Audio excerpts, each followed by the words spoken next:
नमस्कार, स्वागत है आपका इंडिया न्यूज 28 में। आइए बात करते हैं इस वक्त की बड़ी खबर की। ऋषिकेश में जिलाधिकारी ने किया सब रजिस्ट्रार कार्यालय का औचक निरीक्षण। इस वक्त की बड़ी खबर देवभूमि उत्तराखंड प्रदेश की धर्म नगरी ऋषिकेश से सामने आ रही है, जहां जिलाधिकारी सविन बंसल ने सब रजिस्ट्रार कार्यालय ऋषिकेश का औचक निरीक्षण किया। निरीक्षण के दौरान कार्यालय में व्याप्त अव्यवस्थाओं एवं गंभीर अनियमितताओं पर जिलाधिकारी ने गहरी नाराजगी व्यक्त की।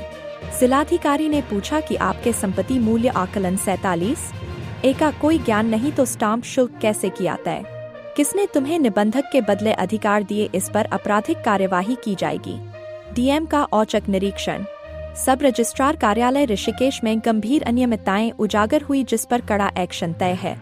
सब रजिस्ट्रार के बगैर ही अवैधानिक रूप से लिपिक द्वारा विलेखों का निबंधन किया जाना पाया गया।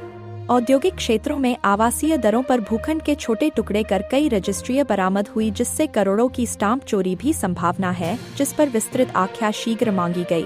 कई महीनों से लंबित मूल अभिलेख आवेदकों को वापस नहीं किया गया।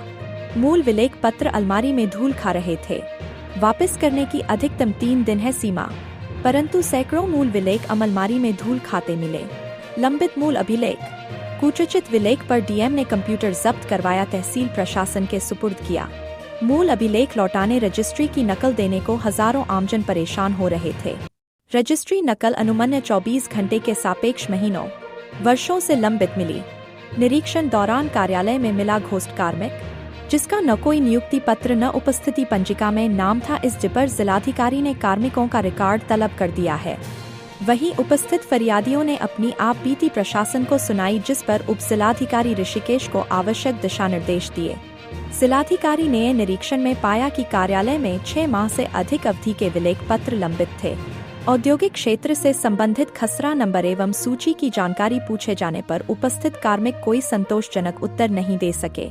विलेखों की प्रतिलिपि समय पर संबंधित क्रेताओं को उपलब्ध न कराए जाने तथा इस संबंध में मुख्यालय को सूचना प्रेषित किए जाने का कोई रिकॉर्ड भी प्रस्तुत नहीं किया जा सका। उप निबंधक कार्यालय में घोस्ट कार्मिक पाए जाने पर जिलाधिकारी ने समस्त कार्मिकों का विवरण तत्काल तलब किया। कार्यालय में पुराना डेटाबेस संचालित पाया गया, जिस पर संबंधित कार्मिक कोई ठोस व तार्किक कारण नहीं बता सके। निरीक्षण के दौरान यह भी सामने आया कि सब रजिस्ट्रार की अनुपस्थिति में रजिस्ट्री की जा रही थी। बताया गया कि सब रजिस्ट्रार देहरादून मीटिंग में है, जबकि रजिस्ट्री केवल निबंधन लिपिक की उपस्थिति में की जा रही थी, जो नियमों का स्पष्ट उल्लंघन है। जिलाधिकारी द्वारा पुराने विलेख पत्र जब्त किए गए तथा कार्मिक उपस्थिति रजिस्टर भी तलब किया गया। कार्यालय में रजिस्ट्री की नकल उपलब्ध कराने में अनावश्यक विलंब किया जा रहा था।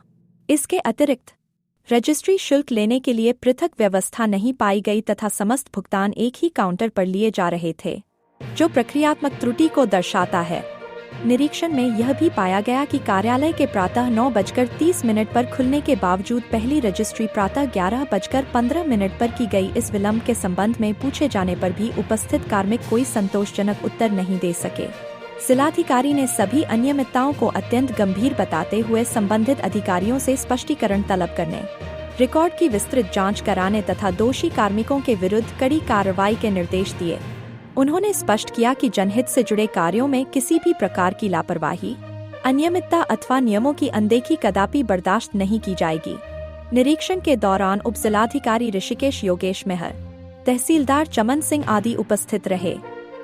कैमरामैन हंसी सागर के साथ स्टेट हेड अजय सागर की रिपोर्ट। उनका डिटेल्स सीज की गई हैं और अभी जो फंडामेंटल वायलेशंस हैं कि without authorised officer if one legal action, one legal proceeding, registration is a legal proceeding, so that legal proceeding cannot happen in the absence of N authorised officer.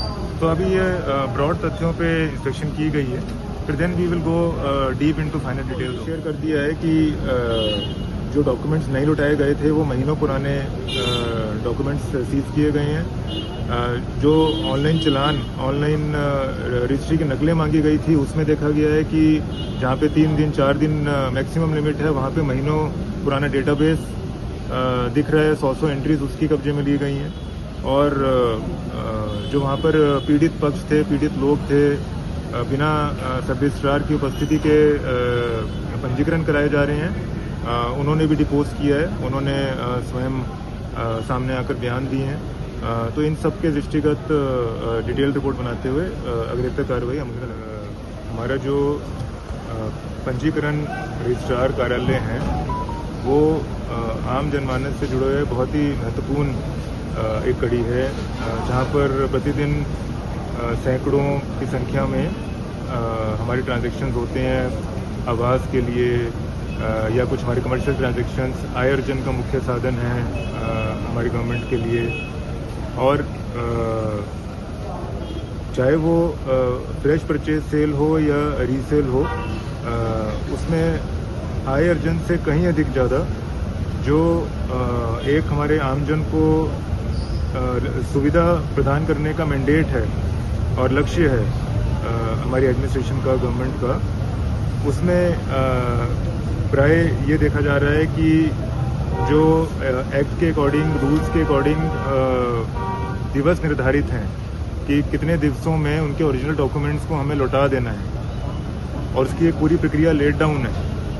कितने दिनों में यदि कोई अपनी नकल रजिस्ट्री मांग रहा है तो उसको ऑनलाइन ही निकाल कर दे देनी है, जो अर्जेंट, वेरी अर्जेंट और नॉर्मल नेचर की हैं, उसमें भी 3-4 दिन से ज़्यादा का समय नहीं दिया गया है।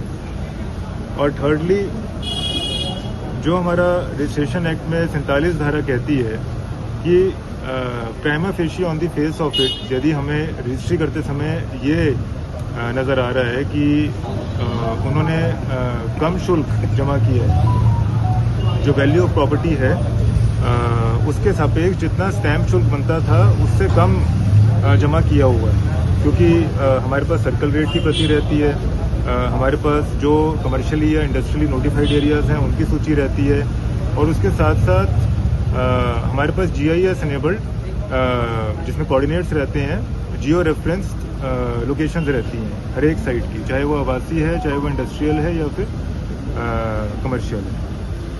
तो हमारे पास टूल्स और साधन सभी उपलब्ध हैं जिससे हम राजस्व की चोरी, स्टैंप की चोरी रोक सकते हैं, लेकिन उस 47 धारा का भी पालन नहीं हो रहा है।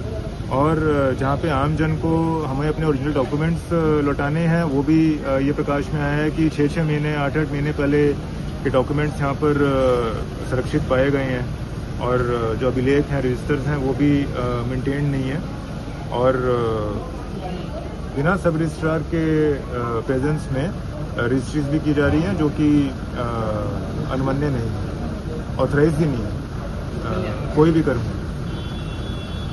इसमें माननीय मुख्यमंत्री जी के सख्त निर्देश हैं कि जो हमारी आम जन से जुड़ी सिटीजन सर्विसेज हैं, यदि उसमें किसी भी तरह की ग्रीवेंसेस प्रकाश में आ रही हैं और जो वायलेटर्स हैं, डेलिंक्वेंट्स हैं, वो कर्मचारी, अधिकारी निरंतर उल्लंघन कर रहे हैं और डिस्पाइट वार्निंग्स, डिस्पाइट चेतावनी ऑफ प्रशासन, राज्य सरकार, ऑनरेबल CM समय समय पर बैठकों में ये कई बार निर्देश दे चुके हैं कि इस तरह की कोई भी घटना प्रकाश में ना आने पाए। अब यदि इस तरह के violators they are not desisting from such practices, तो इसमें अग्रेतर कड़ी कार्रवाई अमल में लाएगी।